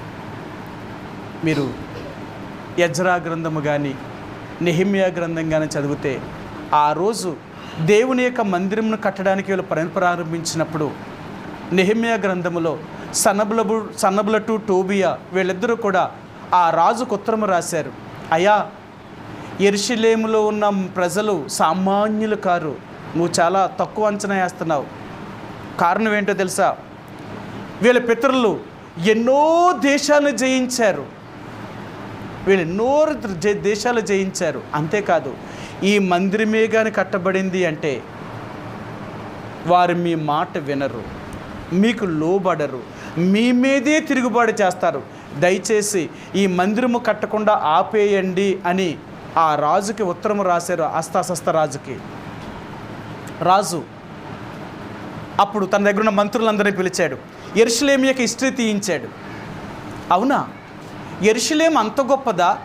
ఇజ్రాయేల్ ప్రజలు అలాగ చేశారా? అదని చూస్తే వాళ్ళు చెప్పారు, రాజా, వాళ్ళ ఏలిన దేశాలు కానీ వారు పరిపాలనించిన పట్టణాలు కానీ ఇదిగో వాళ్ళ హిస్టరీ అంతా చూడని చెప్తే రాజు భయపడ్డాడు. ఇంత గొప్పవారా? సరే అయితే ఆ మందిరం కట్టడం ఆపేయండి అని చెప్పాడు. నిజమండి. ఎందుకంటే ఇశ్రాయేలు ప్రజలను దేవుడు ఒక బలమైన జనాంగంగా చేశాడు. బానిసలుగా ఉన్నవారిని బలమైన జనాంగంగా చేశాడు. వారు ఎవ్వరికీ భయపడేవారు కాదు. మీకు తెలుసు కదా, యూదుడనేవాడు ఎలాంటి వాడట? మొర్దెకై చెప్తాడు కదా, ఎవరికి వంగరు, ఎవరికి నమస్కారము చేయరు. అది ఒకప్పుడు బానిసలు అందరికీ వంగొంగి నమస్కారం చేసేవారు. కానీ ఇప్పుడు బయటకు వచ్చిన తర్వాత వీళ్ళు ఎలా ఉన్నారట? వంగరట. ఏమంట? దేన్ని బట్టి? వాళ్ళ దేవుడు అంతే. అది వాళ్ళ ధైర్యం అంతా ఏంటంటే, మా దేవుడు అండి, మా దేవుడిని బట్టి ఎక్కడా మేము ఎప్పుడూ తగ్గం. మనం ఎవరమో తెలుసా? మనకెంత లేకపోయినా దేవుడి దగ్గరికి వస్తే మాత్రం అసలు తగ్గం. మనం దేవుడి విషయాల దగ్గర అసలు తగ్గం మనం. ఎందుకో తెలుసా? మా దేవుడి కంటే గొప్ప ఏముందండి? మేము పేదోళమే కావచ్చు, మేము లేని వారమే కావచ్చు, కానీ మా దేవుడు మాత్రం అలాంటి వాడు కాదు. మా దేవుడు ఎప్పుడు గొప్పవాడే. ఆయన తర్వాత ఇంకేదైనా అంత గొప్ప దేవుడు ఆయన. ఏదే దేవుడు అంటున్నాడు, ఇశ్రాయేలు ప్రజలను ఐగుప్తు దేశంలో నుంచి బయటకు తీసుకొచ్చేటప్పుడు ఎలాగున్నారు, వారిని దేవుడు స్థిరపరిచిన తర్వాత ఎలాగున్నారు. ఈరోజు దేవుడు అంటున్నాడు, నువ్వు రక్షణ పొందకముందు నువ్వు ఎలాగున్నావు, రక్షణ పొంది నీవు పాపక్షమాపణ పొందిన తర్వాత అప్పటి నుంచి ఇప్పుడు దాకా మరి నిన్నెలా నేను కాపాడాను, నిన్ను బలపరిచాను, నిన్ను స్థిరపరిచాను, అన్ని రకాలుగా నిన్ను ఆదుకున్నాను నేను కాదా? నేను చేయకుండా ఒకవేళ నువ్వేదైనా చేశానంటావా? ఒకవేళ అది నీ తెలివే కావచ్చు, అది నీ బలమే కావచ్చు, అది నీ జ్ఞానమే కావచ్చు, ఇవన్నీ నేను ఇచ్చినాయి కదా. నా తెలివి లేకుండా, నా జ్ఞానం లేకుండా, నేను ఇచ్చిన శక్తి లేకుండా, నేను ఇచ్చిన దాన్ని నువ్వు ఉపయోగించుకోకుండా నువ్వేదైనా చేయగలిగావా? ఇవన్నీ నాది. అందుకే దేవుడు అంటాడు, ఈ బలము, ఈ శక్తి ఇవన్నీ దేవుడు అండి. ఆయన ఇచ్చాడు కాబట్టి ఈరోజు నీకున్న ఇవన్నీ ఆయన ఇచ్చిన దాంతో మాత్రం ఉపయోగించుకుని మనం పైకి వచ్చామే తప్ప, ఈరోజు మనం దేవుళ్ళో ఇలాగున్నామే తప్ప ఆయన ఇవ్వకుండా ఏది నీ తెలివిని నీ జ్ఞానాన్ని ఉపయోగించుకుని నువ్వు పైకి రాలేదు. అది మాత్రం మర్చిపోకు. రెండోదిగా అంటున్నాడు, నేను ఎంత నమ్మదగిన దేవుణ్ణి, నన్ను రక్షణ పొందకముందు నువ్వు ఏ స్థితిలో ఉన్నావు, రక్షణ పొందిన తర్వాత నిన్ను ఏ స్థితిలోకి తీసుకొచ్చాను, ఈరోజు వరకు నేను నిన్ను కాపాడలేదంటావా? నేను ఎంత నమ్మదగిన దేవుణ్ణి. సరే, ఈ రెండో మాట కూడా చూపిస్తాను మీకు. మొదటి తెస్సలోనికీయులకు రాసిన మొదటి పత్రిక 5వ అధ్యాయము, మొదటి తెస్సలోనికీయులకు రాసిన పత్రిక 5వ అధ్యాయము 23-24 వచనాలండి. మొదటి తెస్సలోనికీయులకు రాసిన పత్రిక 5వ అధ్యాయం 23-24. సమాధానకర్తయగు దేవుడే మిమ్మల్ని సంపూర్ణముగా పరిశుద్ధపరచును గాక, మీ ఆత్మయు జీవమును శరీరమును మన ప్రభువైన యేసుక్రీస్తు రాకడ యందు నిందారహితముగాను సంపూర్ణముగాను ఉండినట్లు కాపాడబడునుగాక. మిమ్మల్ని పిలుచువాడు నమ్మకమైన వాడు గనుక అలాగు చేయును. నిన్ను పిలిచిన దేవుడు నమ్మదగినవాడు, నమ్మకమైనవాడు. ఆయన ఏం చేస్తాడు తెలుసా? నీ ఆత్మను, మీ ప్రాణాన్ని, మీ శరీరాన్ని కాపాడగలిగిన దేవుడు ఈరోజు వరకు కాపాడుతూనే ఉన్నాడు. ఆయన కాపాడడం వల్లే మనం ఈ రోజున ఇలాగున్నాం. నువ్వు నమ్ముతావా? ఒకవేళ లేదు, నన్ను దేవుడు కాపాడకుండగానే నేను ఎలాగున్నాను అంటే అది నీ బుద్ధిహీనత. దేవుడు అంటున్నాడు, దేవుడు లేడు అనుకునేవాడు బుద్ధిహీనుడు. వాడికి బుద్ధి జ్ఞానం అలాంటివి ఏమీ లేవు. దేవుని కలిగిన వాడే బుద్ధి జ్ఞానము కలిగిన వాడు. అర్థమైందా? అందుకని అంటారు, ఒకవేళ ఈరోజు నిన్నెవరు కన్నారు అంటే ఎవరూ కనకుండగానే నువ్వు వచ్చాను అంటే లోకం నమ్మదు. ఎవరూ కనకుండా నువ్వు ఎలా పుడతావు భూమి మీద? నిన్ను కనడానికి ఒక తల్లి కావాలా. ఆ తల్లి లేకుండా నువ్వు కనడవు. ఎందుకంటే అది దేవుడు పెట్టిన రహస్యం. అదంతే. ఆ సృష్టిలో నువ్వు భూమి మీదకి రావాలి అంటే తల్లి తండ్రి వాళ్ళు ఇరువురు లేకుండా భూమి మీదకి ఏ మానవుడు రాడు. మరి అలాగన్నప్పుడు ఆ దేవుడు లేకుండా ఇంత సృష్టి ఇంతవరకు మనం ఎలా బ్రతుకుతున్నాం? ఆయన లేకుండానే ఉన్నామంటావా? అదే దేవుడు అంటున్నాడు, నన్ను ఏ రోజునైతే నమ్మేవో ఆ రోజు నుంచి ఈ రోజు వరకు నీ అన్ని విషయాల్లో, నీ ఆత్మ విషయంలో కానీ, నీ ప్రాణం విషయంలో కానీ, నీ శరీర విషయంలో కానీ నేను అన్ని రకాలుగా నిన్ను కాపాడి సంరక్షించాను. నేను నమ్మదగిన వాడిని కాదంటావా? కాదు అని నువ్వు చెప్పగలిగితే నేను ఏ విషయంలో నీకు సహాయం నేను చేయలేదు, ఏ విషయంలో నిన్ను ఆదుకోలేదు, ఏ విషయంలో నీకు తోడుగా లేకుండా ఉన్నాను, ఎక్కడున్నాను చెప్పు నాకు. ఎప్పుడైనా నేను నీకు తోడుగా లేకుండా నేనున్నానా?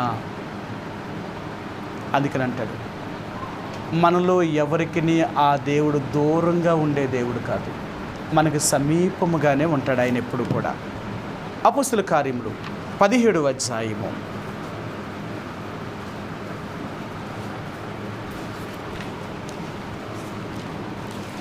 అపోస్తలుల కార్యములు 17వ అధ్యాయము 26 నుంచి 28 వరకు కలిసి ఉన్నాయండి. అయితే చివరి లైన్లో ఉంది చూడండి, ఆయన మనలో ఎవనికి దూరముగా ఉండువాడు కాడు. ఈరోజు దేవుడు అంటున్నాడు, ఎప్పుడు మీలో ఎవరికి నేను ఎప్పుడు దూరముగా ఉండిన దేవుడిని కాను. ఇది రెండవది. ఎంత నమ్మదగిన వాడు అంటే రక్షించబడిన నాటి నుంచి ఈ రోజు వరకు మనకి ఎప్పుడూ దేవుడు దూరం కాలేదు. మన కష్టములో, మన బాధలో, మన శ్రమల్లో, మన దుఃఖాల్లో, మన అనారోగ్య పరిస్థితుల్లో అన్నిటిలో మన దేవుడు మనతో సహానుభావం కలిగినవాడు, అన్నిటిలో మనతో పాటు బాగాను పంచుకున్నవాడు. అవునా? సరే, మీకు ఈ మాట కూడా చూపిస్తాను, అవునా కాదనే చూపిస్తాను. యెషయా గ్రంథము, మన దేవుడు మనకి ఎలాగ సహాయం చేయగలడో చూపిస్తాను. 63వ అధ్యాయము, యెషయా గ్రంథము 63వ అధ్యాయము 9వ వచనం అండి. 9వ వచనం, వారి యావత్ బాధల్లో ఆయన బాధ నొందెను, ఆయన సన్నిధి దూత వారిని రక్షించను. చాలండి. మన దేవుడు ఎవరట? మన యావత్ బాధలో ఆయన బాధను ఉంటాడు. నమ్ముతావా? నువ్వు ఏడ్చినప్పుడు ఏడ్చాడు, నువ్వు బాధపడినప్పుడు బాధపడ్డాడు, నువ్వు శ్రమలో ఉన్నప్పుడు శ్రమ పడ్డాడు, నువ్వు వ్యాధిని అనుభవిస్తున్నప్పుడు వ్యాధిని అనుభవించాడు ఆయన. నీతో పాటు సహానుభావం కలిగిన వాడు ఆయన. అందుకనే ఈరోజు దేవుడు అంటున్నాడు, నేను నమ్మదగిన వాడును. దేని విషయంలో తెలుసా? నిన్ను పోషించడములో, నిన్ను కాపాడడములో, నిన్ను రక్షించడములో, నీ ఇబ్బందులన్నిటిలో నుంచి విడిపించడములో, నీకు వచ్చే ప్రతి పరీక్షా పరిశోధనన్నిటిలో నేను విడిపించడములో నేను నమ్మదగిన వాడిని కాదంటావా? ఇంతవరకు నేను నిన్ను కాపాడకుండా నేను ఇలాగొచ్చావా? ఇదంటారు చూడ, గుడ్డొచ్చి పిల్లని ఎక్కిరించిందంట. పిల్లలు వచ్చి తల్లిదండ్రులు ఎక్కిరిస్తే ఇప్పుడు ఏమంటారు? నువ్వు నాకు చెప్పేదానివి అయిపోయావా, చెప్పేవాడు అయిపోయావా అంటావు. కారణం, మిమ్మల్ని కన్నవాళ్ళు మీరు, మేము కంటే మీరు భూమి మీదకి వచ్చారు, మేము కనీ మిమ్మల్ని ఇంత పెద్దోళ్ళు చేస్తే ఇప్పుడు మీరు మమ్మల్ని ప్రశ్నించే వాళ్ళు అయ్యారా? ఆ స్థాయికి ఎప్పుడూ తల్లిదండ్రులు తెచ్చుకోరు. పిల్లలు ప్రశ్నించేంత స్థాయికి తల్లిదండ్రులు వచ్చారు అంటే వాళ్ళు వచ్చే లెక్కరిచ్చినట్టే. ఈరోజు దేవుడు అంటున్నాడు, నా వల్ల మీరు ఈ రోజు వరకు జీవిస్తూ, నా వల్ల మీరు బ్రతుకుతూ, నేను ఇచ్చిన దానంతా మీరు అనుభవిస్తూ, మీరు నన్ను ప్రశ్నిస్తారా నువ్వు నాకేం చేసావని? దేవుడు అంటున్నాడు, లేదు లేదు, నేను నీ ఎడల ఎంత నమ్మకస్తున్నావు. ఒక్కసారి నీ గతాన్ని చూడు. ఆ రోజు నువ్వు ఎలాగున్నావు, ఈ రోజు నువ్వు ఎలాగున్నావు. నేను నీకు తోడుగా లేకుండా, నేను నిన్ను కాపాడకుండా, నీకు ఆరోగ్యం ఇవ్వకుండా, నీకు అన్ని రకాలుగా సహాయం నేను చేయకుండా నువ్వు ఉన్నావా? లేదు, నేనుంటేనే నువ్వు ఉన్నావు. కాబట్టి ఈరోజు రెండవదిగా చెప్తున్నాడు, నేను ఎంత నమ్మదగిన దేవుణ్ణి నీ విషయంలో. నువ్వు నమ్మదగిన వాడు కాకపోయినా, నమ్మదగిన దాను కాకపోయినా, నీ విషయంలో మాత్రం నేను ఎప్పుడూ నమ్మకత్వాన్ని కోల్పోలేదు. నేను నిన్ను కాపాడుతూనే ఉన్నాను, నేను నిన్ను పోషిస్తూనే ఉన్నాను, నీకు ఆరోగ్యాన్ని ఇస్తూనే ఉన్నాను, నిన్ను అన్ని రకాలుగా ఆదరిస్తూ కాపాడుతూ బలపరుస్తూనే వచ్చాను. నేను నమ్మదగిన దేవుణ్ణి. రెండవదిగా. మూడవదిగా, ఆ దేవుడు మన బలహీనతల్లో ఆయన మనల్ని బలపరిచిన దేవుడు ఆయన. అందుకని బైబిల్ గ్రంథంలో ఫిలిప్పీయులకు రాసిన పత్రిక 4వ అధ్యాయం 13వ వచనం అంటాడు, నన్ను బలపరచు అని ఎందే నేను సమస్తమును చేయగలను అంటాడు. మన దేవుడు ఎవరు అంటే మనలను బలపరచగలిగిన దేవుడు. నువ్వెప్పుడు బలహీనుడు అవుతున్నావో అప్పుడే దేవుడు నిన్ను బలపరుస్తూ వస్తున్నాడు. నీ జీవితంలో ఎన్నో సమస్యలు గుండా ఎప్పుడైతే వెళ్తున్నావో ఆ సమస్యలకు పరిష్కారం అప్పటి నుంచే దేవుడు ప్రారంభించాడు ఆయన. ఈరోజు దేవుడు అంటున్నాడు, నేను ఎవరిని అంటే నీ బలహీనతలు యందు నేను సహానుభావము కలిగిన వాడిని. నీ బలహీనతల్లో కూడా నేను నీ బలహీనతలను భరించిన దేవుణ్ణి. అందుకని నేను నమ్మదగిన వాడను. ఎన్నిసార్లు కృంగిపోయాం, ఎన్నిసార్లు మనం దుఃఖపడ్డాం, వాటన్నిటిలో దేవుడు కాదా మనల్ని బలపరిచింది, దేవుడు కాదా మనల్ని ఆదుకున్నది, దేవుడు కాదా మనల్ని ఇంతవరకు అన్ని రకాలుగా బలపరిచి స్థిరపరిచింది. దావీదు అంటాడు, ప్రభా నేనెంతో బాధలో ఉన్నప్పుడు, కష్టంలో ఉన్నప్పుడు, నేను కృంగుదలలో ఉన్నప్పుడు, నా కృంగుదలలో నువ్వే కదా నన్ను బలపరిచిన దేవుడివి, నా కృంగుదలలో నుంచి విడుదల చేసిన దేవుడు నువ్వే కదా, నన్ను ఆదరించిన దేవుడు నువ్వే కదా, నా ప్రాణమును ధైర్యపరిచిన దేవుడు నువ్వే కదా. నా జీవితంలో ఎన్నో సమస్యలు నా మీదకి వచ్చినప్పుడు, నేను ఏమైపోతానని నా ప్రాణము తల్లడిల్లిపోయినప్పుడు నన్ను బలపరిచింది నువ్వు కదా. దావీదు, మీరు కీర్తన గ్రంథంలో ఈ మాటలన్నీ ఉన్నాయి అక్కడ, నేను చెప్పిన మాటలన్నీ అక్కడే. నా ప్రాణము తల్లడిల్లగా బుద్ధిగాంతముల నుండి నేను మొరపెట్టినప్పుడు ఆయన నా ప్రాణంలో త్రాణ పుట్టించి నన్ను ధైర్యపరిచిన దేవుడు అంటాడు ఆయన. ప్రియ సహోదరి సోడా, ఈరోజు దేవుడు అంటున్నాడు, నీ బలహీనతల్లో, నీ కృంగుదలల్లో నుంచి నేను లేవనెత్తిన దేవుణ్ణి, నేను నమ్మదగిన వాడిని. నువ్వు నన్ను నమ్మకపోవచ్చేమో కానీ నేను మాత్రం ఎప్పుడూ నమ్మదగిన వాడిని. అర్థమైందా? ఎప్పుడూ దేవుడు మన విషయంలో నమ్మదగిన వాడే. అందుకనే ఈరోజు మన దేవుడిని ఆరాధించే ముందుగా, ప్రభువా నువ్వెంత నమ్మదగిన దేవుడివి, నువ్వెంత నమ్మదగిన దేవుడివి. ఈరోజు మరొకసారి నీ నమ్మకత్వాన్ని నాకు రుజువు చేసినందుకు వందనాలు. నిజమే, నేను నమ్మదగిన వాడిని కాకపోయినా నా విషయంలో నువ్వెంత నమ్మదగిన దేవుడిగా ఉన్నావో మరొకసారి నాకు జ్ఞాపకం చేశావు.